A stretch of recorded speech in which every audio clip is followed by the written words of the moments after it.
Өглөөний мэнд дүргийн бүх монголчуудаа өглөө хөтөлбөрт хамт байгаа та бүхэндээ баярлалаа. Энэ удаагийн хууль зүйн зөвлөгөө мэдээлэл болонгаараа гэр бүлийн харилцаанд гэрэлтийн гэрээтэй холбоотой асуудлаар хууль зүйн зөвлөгөө мэдээлэл өгөхөөр бэлтгэсэн.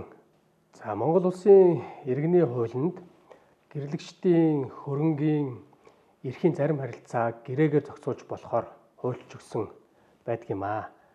Тэгэхээр одоо залуу усуд гэрлэгчд маань одоо гэрэлтийн гэрээ гэдэг зүйлийг сүүлийн үед ихээхэн хийдэг боллоо. Мэргэжлийн хуульчдаас гэрэлтийн гэрээнд оруулах одоо зүйл заалт оруулах агуулга зэргээр гэрээгээ хянуулах зэргээр одоо залуу усуд маань ханддаг боллоо. Манай иргэдийн дунд нийтлэг нэг юм ойлголт байдаг.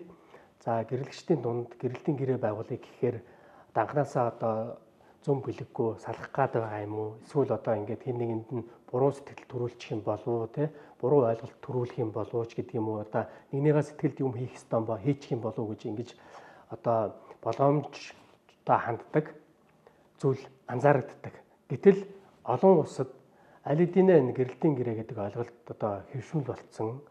Одоо тодорхой гэрлэгчд гэр бүл болохоос өмнө одоо гэрэлтийн гэрээг байгуулдаг ийм одоо нийтлэг ойлголт бий болсон.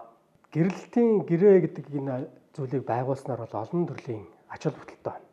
Нэгдүгээрт одоо гэр бүл болохоос өмнөх өөрт ногдох хуваар төрөнгүүдэд тодорхой болгох. Хоёрдугаарт нь гэр бүл болсноос хойших дундын төрөнгөө хэрхэн яаж хуваарлах. Гуравдугаарт нь одоо талуудын эрх үүрэг одоо гэрлэгсэд ямар эрх үүрэгтэй байхын гэдэг харилцаагаа илүү тодорхой болгох. Мөн одоо хүүхдийн асран хамгаалах, хүүхдийг асран хамгаалах тэжээн тэтгэвтэй холбоотой асуудал. Дагвар хүүхдтэй холбоотой түүний эрх үүргийн холбоотой асуудлууд зэргийгээ илүү тодорхой тусгаж болох боломжтой маа. Монгол улсын тухайд гэрлэлтийн гэрээг гэрэлтээ батлуулахаас өмнө болон гэрэлтээ батлуулсны дараа хийж болдог ийм онцлогтой. Гэхдээ эдгэрэнгийн харилцаатай холбоотой асуудал дурддагдаг учраас энэ гэрэлтийн гэрээг заавал бичгээр байгуулах ёстой. Бичгээр байгуулаагүй тохиолдолд энэ гэрэлтийн гэрээг хүчин төгөлдөр бус тооцдог учраас нэгдүгээр та бүхэн гэрэлтээ бичгээр байгуулж дотор батлуулах ёстой. Ийм бичгийн шаардлагыг хангах ёстой байхыг анхаарах зүйтэй болов. Гадаад улсуудын тухайд жишээлбэл Японы улсын тухайд гэх юм бол гэрлэгчид гэр бүл болохоос өмнө гэрэлтийн гэрээг батлуулдаг. Гэр бүл болсны дараах гэрэлтийн гэрээ бол хүчин төгөлдөр бус байхаар одоо тооцохоор зохицуулсан ийм одоо онцлогтой. Гэрэлтийн гэрээ бол мэдээж сайн дурын үндсэн дээр байгуулагддаг. Талуудын хүсэл зориг илэрхийлэх ёстой. Тэгэхээр анханасаа бие биенийхээ зан төлөв, зан суртахууныг мэдэхгүй хүмүүс нийлж байгаа.